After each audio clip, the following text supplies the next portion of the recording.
David Shearer. Thank you, Mr Speaker. As we have stated, we will be supporting this bill to select committee, and I think we can make some real improvements on the bill.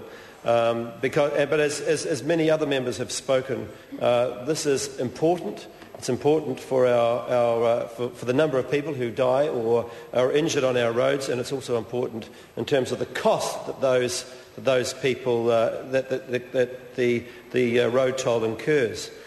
But I want to speak, Mr Speaker, to 3 points where I think the government is being rather inconsistent. And I wasn't going to speak on and mention the alcohol limit because Darren Hughes had mentioned this before, but I just want to let me just highlight a couple of issues. The first thing is, when we're looking at the reduction from 80 to 50, is that Dr. Jenny Connor, let me just quote one physician and epidemiologist from Otago University, who says that reducing that from 80 to 50 will have 4 times more impact in terms of fatal road crashes. 4 times by just that simple movement from 80 down to 50. Alcohol is a factor in 1 in 3 crashes. So the question for me, Mr Speaker, is when we have a Minister of Transport who stands up and says, if I drink 3/4 of a bottle of wine in an hour and a half, he's not fit to drive. In fact, he said it's ridiculous that I would drive after drinking that much. Ridiculous. And yet this same minister is prepared to keep the alcohol limit exactly the same as it was. The Ministry of Transport says that by reducing the alcohol limit, we would save 33 lives, 680 injuries, and around about $200 million a year. I don't understand how that minister somehow is different from the rest of us. I mean, how can he not?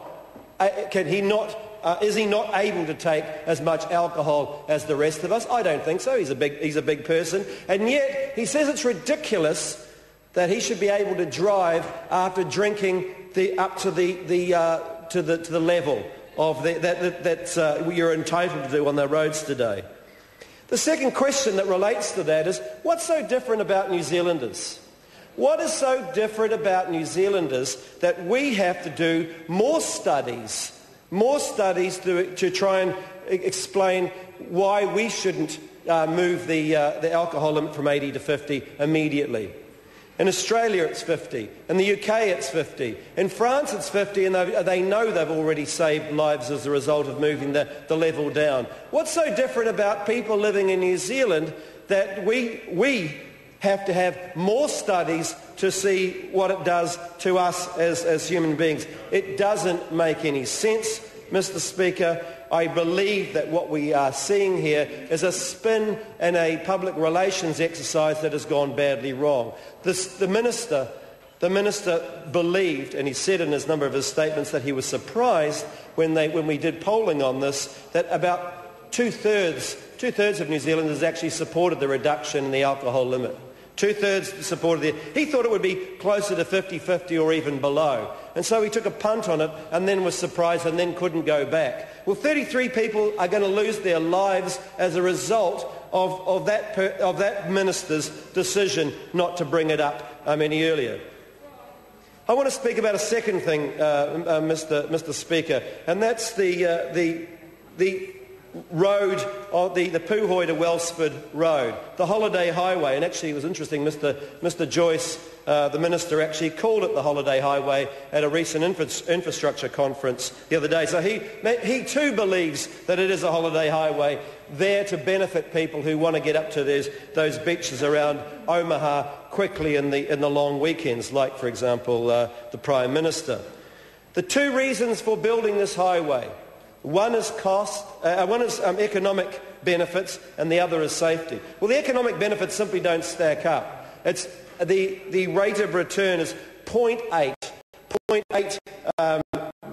is the 0.8 discount rate, we will get 0.8 of a return for every $1 we spend. In other words, we get less back from what we actually spend on the highway. In fact, when I've spoken to economists about this, Mr. Speaker, none of them can actually understand how we could even get to 0.8. Most of them think it's closer to 0.3.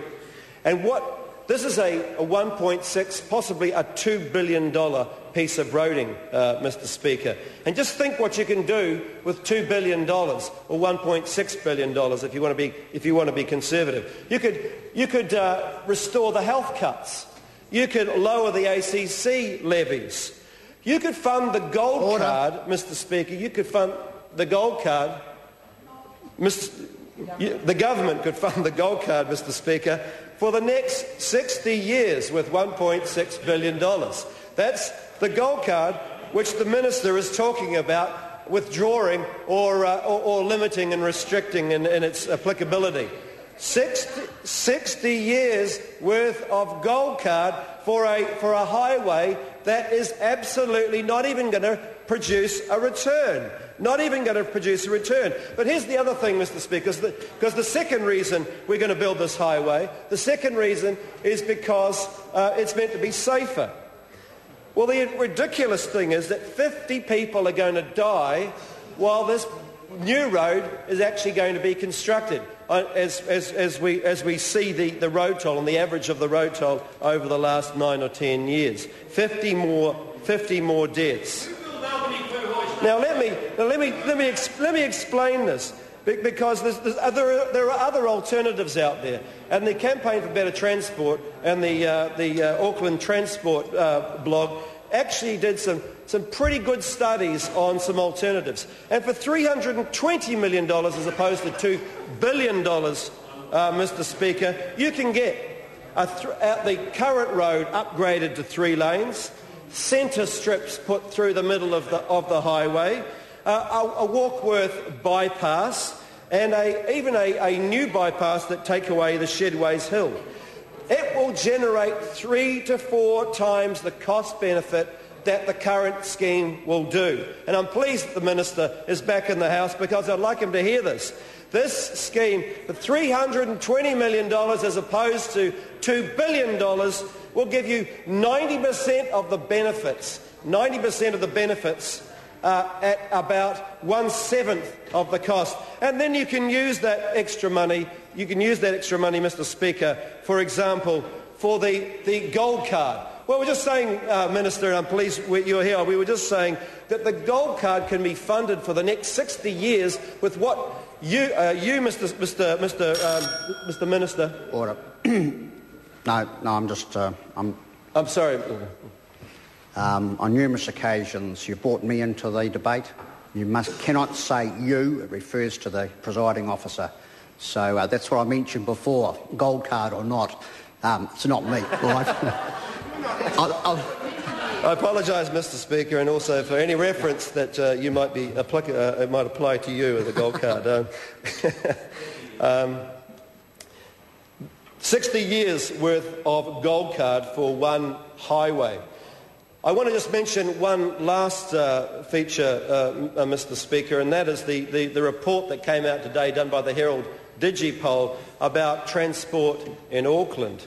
And this is really, really interesting, because when Aucklanders were asked what they wanted more than anything else in terms of transport, 23% of them, nearly a quarter of all Aucklanders, see the number one priority as a rail link to the airport. A rail link to the airport. That was really surprising.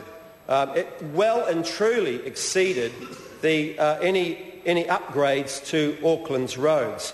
The other interesting thing, Mr. Speaker, that came up is that they also would like nearly 2/3 of all Aucklanders would like to see rail and road on the new harbour crossing. Again, Aucklanders are changing their perspective from a roading outlook to one that is more mixed with public transport. Unfortunately, that does not seem to fit with this Minister's outlook in terms of his dedication to roads. He said just the other day in relation to the mayoral candidates and what they believe what was needed, he says, quote, "Many roading projects are still to be built and